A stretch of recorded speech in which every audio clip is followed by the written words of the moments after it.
bang pinagseselosan ka ng iyong tiyahin na parang kinay-ranking mo o nilalandi-landi mo yung boyfriend ng iyong tiyahin? Ano nakita niya at anong basihan ng kanyang pagsususpecha? Sabi niya, sir, may kutob daw siya na ganon, sir. Ay, hindi po namin sinasaktan yan, sir. Kung sinasaktan po namin siya, sana humingi po siya ng tulong dito sa kapitbahay namin. At isa pa po, bawal po manakit dito sa Japan. Kailang ulit niya ako sinabunutan, sir. Pinagduduro niya pa ako ng cellphone niya, pati po yung kulang na lang ho talaga yung patayin nila ako sa ginagawa nila, sir. Ena, bakit ginaganyan mo ko? Ang ganda ng pakita ko sa iyo, binibilang ka namin ng damit. Alam mo yan, Ena, stress ako sa ugali mo. Sinabi ko sa iyo, Ena, pag natanggap mo ang visa mo, magtatrabaho ka para tulungan mo magulang mo. Puro kasi sinungalingan yung sinasabi mo, Ena. Sir Ben, gusto ko lang po ireklamo yung tiyahin kong si Grace Koike po, na nagdala po sa kapatid ko sa Japan at pinagtrabaho po sa bahay nila ng 1 taon at 1 buwan. November 22 po, pinukpok nung asawa niya, nung lalaking Hapon, yung kapatid ko sa ulo. At yung nitong February 5 naman po ay sinabunutan po niya yung kapatid ko at pinagsasampal po. Ang sakit po sa loob, Sir Ben, kasi wala po akong magagawa. Nandito po ako sa Pilipinas. Sir Ben Tulfo, humihingi po sana ako sa inyo ho ng tulong dahil tumakas ako sa aking tiyahin dahil iba po yung maltrato nila sa akin. Pinagbibintangan niya ako na may relasyon kami ng asawa niya, na in that case wala naman po talaga, parang pinagsisilosan niya ho ako. Ang gusto ko lang ho sana matulungan niyo ako, Sir Ben. Pumunta ako dito para makatulong sa pamilya ko, hindi po para pagbintangan nila ng ganon. Makakasama natin ngayon live sa studio ang kapatid ng OFW si Dabi Valderrama. Ito ho'y sa pamamagitan din ng video call. Makakausap natin ang nagrareklamo OFW na si Athena Hevero. Sabi, magandang umaga sa iyo. Alright, sige. Kailan huli mo nakausap yung iyong kapatid ba to? Opo. Kapatid mo? Kanina po kausap ko po. Kausap mo. Tiyahin mo sa Japan? Yes po. Okay. Ano ba nangyayari ngayon dito? I mean, latest na kasi... Actually, sir, kinuha nila yung kapatid ko, dalhin dun sa Japan para sir magtrabaho. Okay. Talaga. So kami naman ho, pumayag kami lahat. Pati mama ko, pumayag po sa kapatid usapan. ng nanay mo to? Kapatid po pinsan po yan ng tatay ko, sir. Pinsan ng tatay? Yes, sir. Okay. Tapos ang dami ko pong advice sa kapatid ko na, sige, tsagain mo lang si Tita Grace kasi nga, baka ganyan lang talaga yan, magbabago pa yan. So, parang tumatagal siya, lumalala.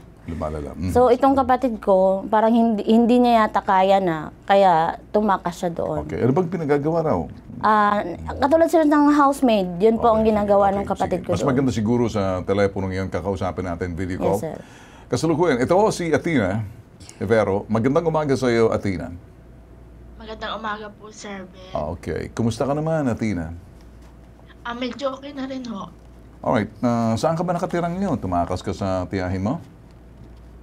Dito po ako sa temporary lang po nag-stay po sa tumulong sa akin. Naawa sa iyo? Parang para makaalis lang po doon sa tiyahin ko. Sila po nagpatuloy sa akin dito. Nalaman nila ang sitwasyon mo kaya kinupkup ka muna? Pansamantala lang? Yes po. Ano ba nangyari doon? Kwento mo sa akin kasi ikaw mismo nakaranas ng sumbong sa mamagitan ng kapatid mo, ipinaabot sa amin. So ikaw ngayon ang aking tatanungin, ano? Alright? Okay. Ano ba nangyayari sa loob na parang totoo bang pinagseselosan ka ng iyong tiyahin na parang kinay-ranking mo o nilalandi-landi mo itong yung boyfriend ng iyong tiyahin? Totoo ba to? Yes po, pinapilit niya po akong paaminin na kung may relasyon daw po kami nung asawa niya, nung Bakit? partner niya po. Bakit niya naisip yun? Hindi ko po alam, pinipilit nila po akong pagbintangan na gano'n. Sabi ko, pinipilit po nila akong pinapaamin. Sabi ko, sinasagot ko sila na hindi po ako like tulad sa iba na. Sandali, sinong sina? Silang dalawa, yung ano ko po, yung tsahin ko po, pinipilit po nila ako. Nila po yung mga kausap niya na sinasabi nung pati po yung pamangkin niya, sinasabi bakit hindi ko daw aminin yung totoo. Sabi ko, bakit ko aaminin yung totoo kung hindi ko naman ho ginagawa? Sige, ako'y dito naman kakausapin natin ngayon to si Grace, ano? Okay? Okay. Grace? Opo. Grace, magandang umaga dito sa Maynila. Magandang umaga din po. Okay, Grace, nandito ngayon, ano? Naka-live po tayo sa IBC TV 13, Grace. Ang ma'am ganito, Ma'am Grace ganito, ano? Ang pamangkin mo kasalukuyan sa kabilang linya, ang sinasabi niya, sinasaktan niya raw siya kasi nagsiselos daw kayo na parang I don't know, may relasyon daw ata, parang inaakusahan mo may relasyon sa boyfriend mo, sige yung po. Sige pamangkin po. mo. Opo. Sige, sagutin mo. Okay. Hindi po, sir. Hindi po namin sinasaktan yan, sir. At hindi po namin yan, hindi ko po siya pinagseselosan. Kasi po, sir, ganito, paminsan-minsan po, sir, pinagagalitan ko siya. Kasi, hindi naman yung galit, sir. Pinagsasabihan ko siya kasi dito po sa loob ng bahay namin, pinababayaan ko lang po kung anong gagawin niya. Ngayon po, pag may mali po siya, tinutuwid ko po. Tapos, nakakasira siya ng gamit. Sabi ko sa kanya, pagka yung may nasira kang gamit, sabihin mo sa akin, huwag kayong dikit ng dikit. Kasi iba yung para sa plastic, iba yung para sa metal, ganun po. Pero hindi po siya namin sinasaktan. Tapos sir po, ganito po, ang kapatid niya si Dabi, tinuturuan siya once na sinaktan ka, humingi ka ng tulong sa kapitbahay namin po dito. Ngayon po, Sir Ben, kung sinasaktan po namin siya, sana humingi po siya ng tulong dito sa kapitbahay namin. At isa pa po, bawal po manakit dito sa Japan. At saka, tatakbo kaagad po ang pulis dito.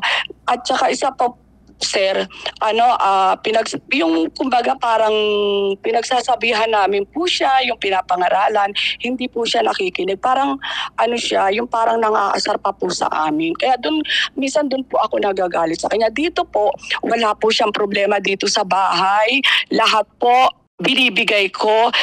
Kung anong oras siyang umalis, kung anong araw siya umalis, hindi po ako nagigpit. Po siya rito, open dito siya sa bahay ko, kung anong gawin niya, okay. Wala po kaming pananakit sa kanya. Okay nakikinig ngayon si Athena, naka-video call siya. Okay po. Sir, yes, andyan po siya. Andito.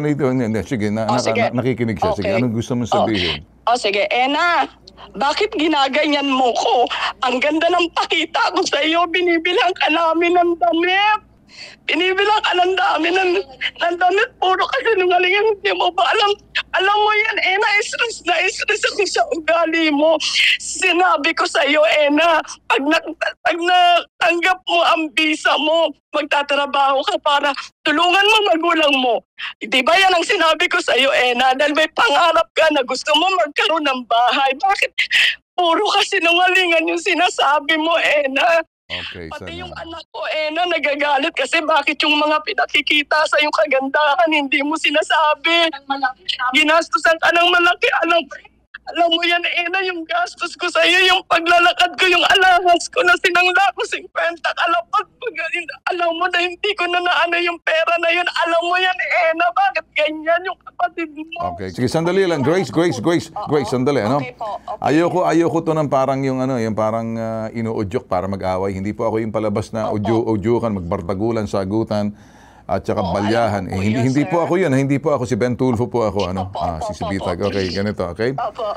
Athena, ba't ka lumayas, Athena? Kasi sir, natatakot na rin ako kasi sa araw na umalis ako doon nila ako sinaktan, sir. Paano ka sinaktan? kinonfronta, una-una po. Hindi, paano ka sinaktan physically? Iba yung salitang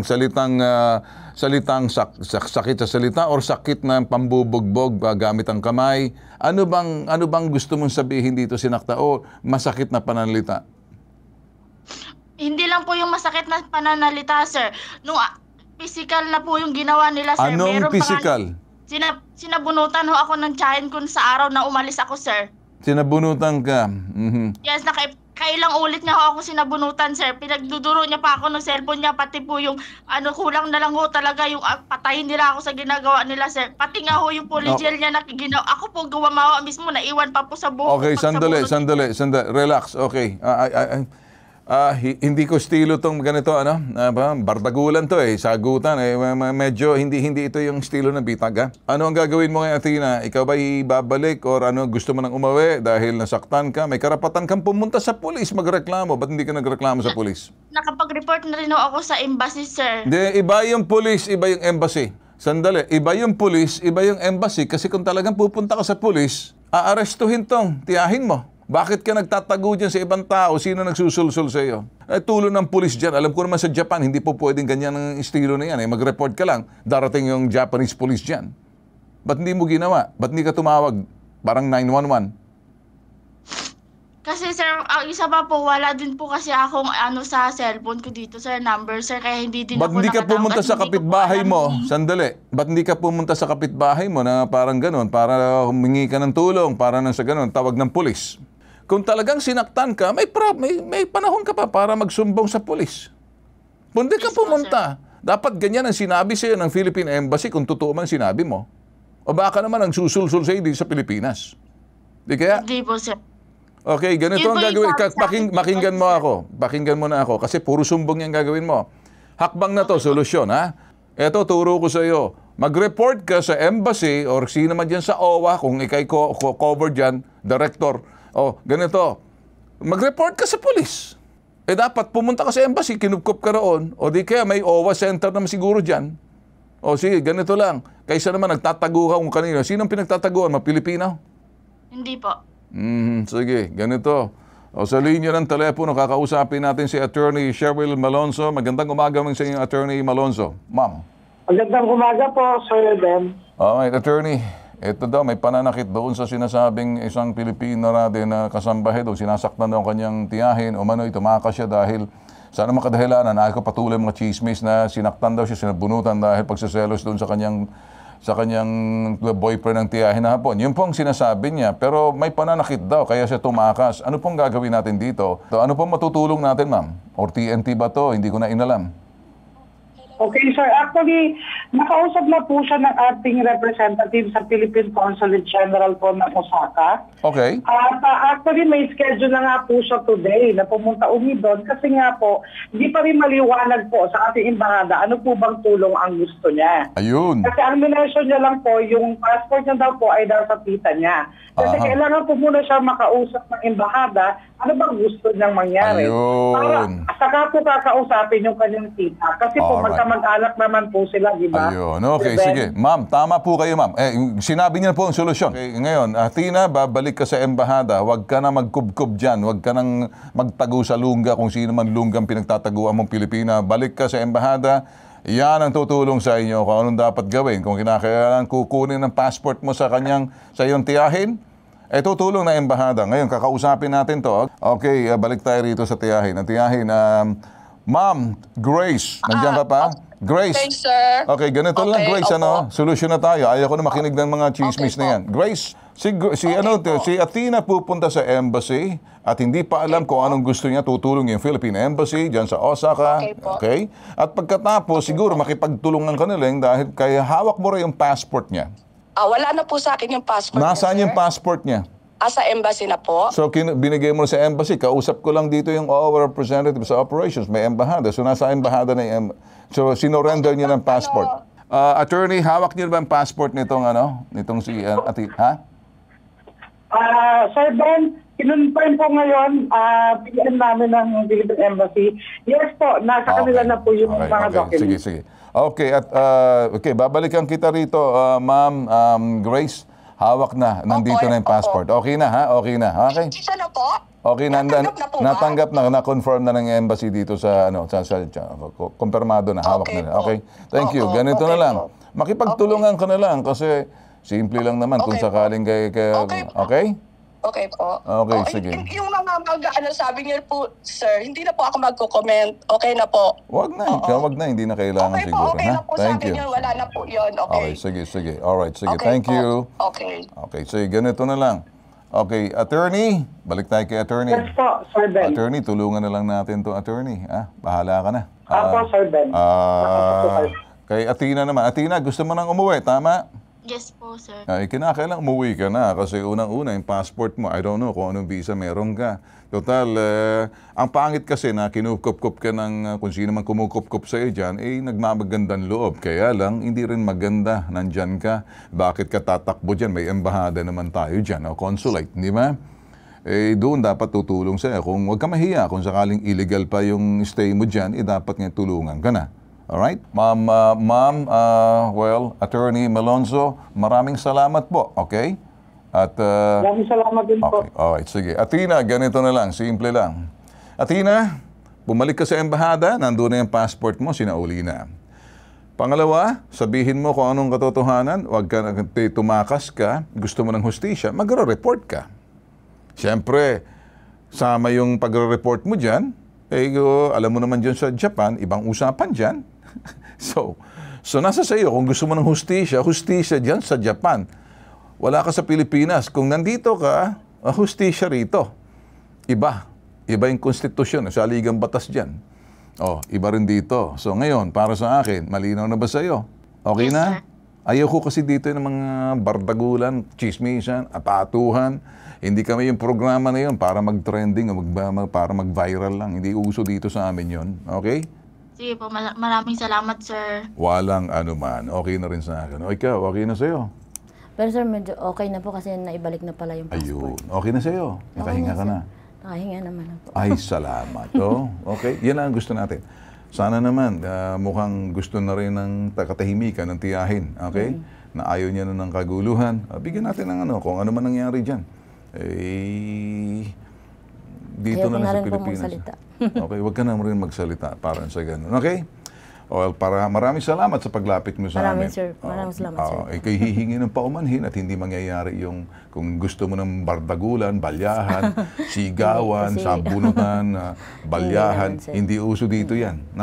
Sa ibang istasyon yan. Kami, public service talaga, as in community service namin. Hindi kami mga public official. Hindi ako public servant.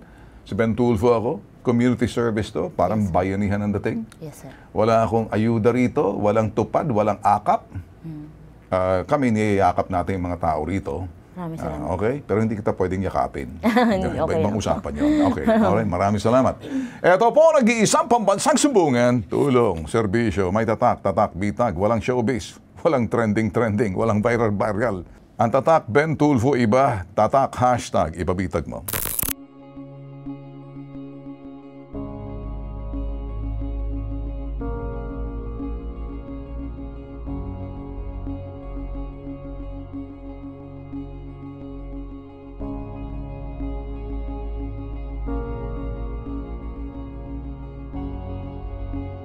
So, paano ka nakauwi? Sino nagpa-uwi siya from Japan? Tinulungan po ako sa OWA.